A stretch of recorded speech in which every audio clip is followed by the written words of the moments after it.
Like करें, subscribe करें, bell icon को दबाएं ताकि हमारी वीडियो सबसे पहले आपके पास पहुंच सके। दुनिया के कल के बारे में गौर करना और दुनिया में कल के बारे में सोचना ये कोई बुरा काम नहीं है, लेकिन सिर्फ दुनिया ही के कल के बारे में सोचना ये बुरा काम है। जरूर कल के बारे में सोचो, जरूर कल की फिक्र करो, जरूर अपने फ्यूचर के बारे में गौर करो, जरूर अपने फ्यूचर की मंसूबाबंदी करो। अगर फ्यूचर की मंसूबाबंदी का प्लान गुनाह होता तो कभी हजरत यूसुफ अलैहिस्सलातु वस्सलाम 7 साल तक के सिलसिले में कुरान मुकद्दस में जो पूरा जिक्र मौजूद है वो न फरमाते और फ्यूचर के हवाले से प्लान लोगों को न बताते। लेकिन कुरान डाउट वाले फ्यूचर की बात नहीं करता, डेफिनेट वाले फ्यूचर की बात करता है। डाउट वाले फ्यूचर का मामला यह है कि हम जिस कल की फिक्र कर रहे हैं वो डाउटफुल है कि वो कल हमें नसीब भी होगा या नहीं, हम नहीं जानते। बहुत सारे लोग कल की बहुत सारी तैयारियां करते हैं, लेकिन कल के आने से पहले वो इस दुनिया से कुछ कर जाते हैं। बहुत सारे हादसात होते हैं, इंसान के जहन में भी ये नहीं होता कि मेरा कल इतना डार्क होगा, या इंसान के जहन में ये भी नहीं होता कि कल का सूरज जो तुलू होने वाला है वो मैं देख सकूंगा या नहीं देख सकूंगा। उसके बारे में इंसान को यकीन नहीं होता और इंसान कल के मंसूबे बनाना शुरू कर देता है, लेकिन वो कल नहीं देख पाता। लेकिन एक कल ऐसा है जो डेफिनेट आएगा और वो कल है आखिरत। आकाए करीम रऊफ रहीम अलैहि तहियत व तस्लीम ने जब इस्लाम की तबलीग का सिलसिला शुरू फरमाया तो इंसानों की जिंदगी के करेक्शन के लिए और इंसानों की जिंदगी के बैलेंस के लिए और इंसानों की जिंदगी को संवारने के लिए और इंसानों की जिंदगी को खूबसूरत और खूबसीरत बनाने के लिए पैगंबर रहमत सल्लल्लाहु अलैहि वसल्लम ने तौहीद से स्टार्ट किया और सरकार सल्लल्लाहु अलैहि वसल्लम ने आखिरत की तरफ तवज्जो दिलाई। तौहीद और आखिरत ये दो चीजें लेकर सरकार मदीना सल्लल्लाहु तआला अलैहि वसल्लम इंसानों की तबलीग के लिए निकले। और देखते देखते वो इंसान जो मुर्गी के बच्चे के लिए 40 साल तक जंग करते थे, उन लोगों की पोजीशन ये हुई कि शीरो शकर बनकर भाई भाई बनकर जिंदगी गुजारने लग गए। इस वक्त पूरी दुनिया का जो अलमिया है वो सबसे बड़ा अलमिया ये है कि आज पूरी दुनिया का मुसलमान कुरान से इस तरीके से आंखें बंद किए हुए है और कुरान की तालीमात से अपनी आंखों को इस तरीके से बंद किए हुए है कि उसे कुरान का डायरेक्शन, कुरान की अता करदा फिक्र, कुरान की अता करदा सोच, इसकी तरफ उसकी तवज्जो है ही नहीं। और यही वजह है कि अफरा तफरी का माहौल है, खुरेजी का माहौल है। पूरी दुनिया के अंदर आज इंसानों का खून सबसे सस्ता दिखाई देता है और पूरी दुनिया में जुल्म और ज्यादती का तूफान बपा है। अब आइए, मैंने जिस आये करीमा की तिलावत का शर्फ हासिल किया उसकी तरफ आपकी तवज्जो को मबजूल कराऊं।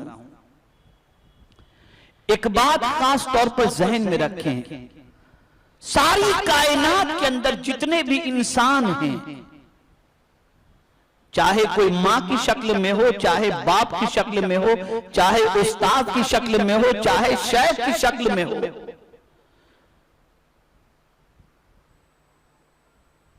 ये जितने भी इंसान हैं, उन सारे इंसानों में सबसे ज्यादा हमारा अगर कोई भला चाहने वाला है तो मदीने के ताजदार हैं। इसे आप जहन में पहले बिठा लीजिए। उनसे ज्यादा हमारा भला चाहने वाला कोई है ही नहीं। वो ऐसे भला चाहने वाले हैं कि जमीन पर भी हमारा भला चाहते हैं, जमीन के अंदर का भी भला चाहते हैं, और मैदान महशर का भी हमारा भला चाहते हैं। भाई कुछ लोग तो भला चाहते हैं जमीन के ऊपर के लिए, जमीन के अंदर के बारे में तो कोई भला नहीं चाहता, इल्ला माशाअल्लाह।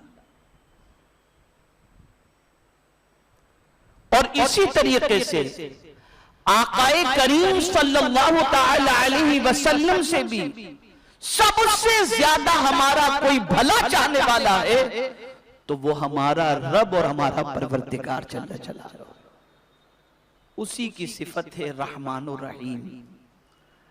अब वो हमसे कह रहा है, जो उस पर ईमान लाए, जो मोमिन हैं, उन्हें परवरदिगार फरमा रहे, या अय्युहल्लज़ीना आमनू,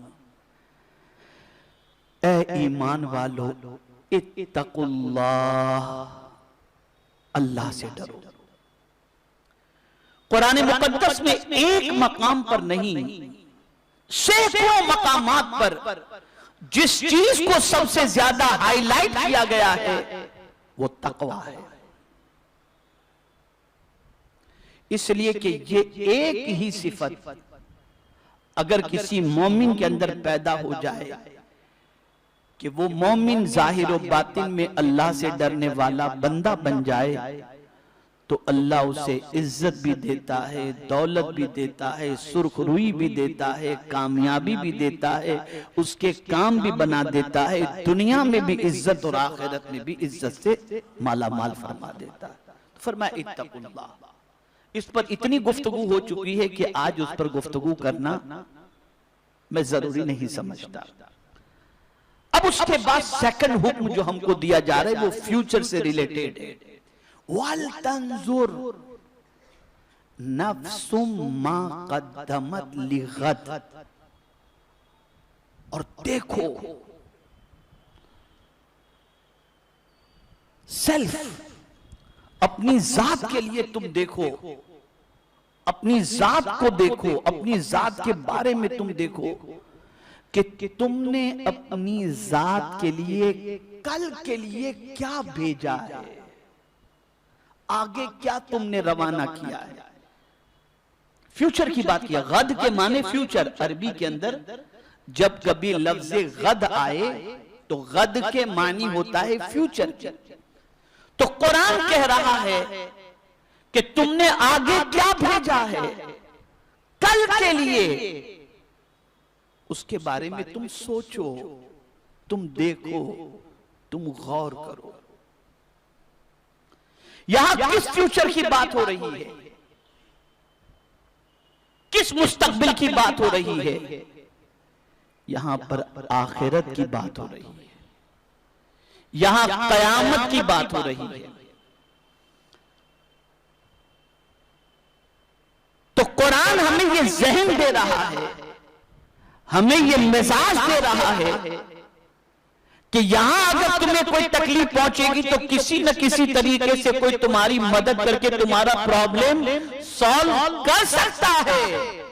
लेकिन आखिरत का मामला ये होगा कि नफ्सी नफ्सी की सिचुएशन होगी।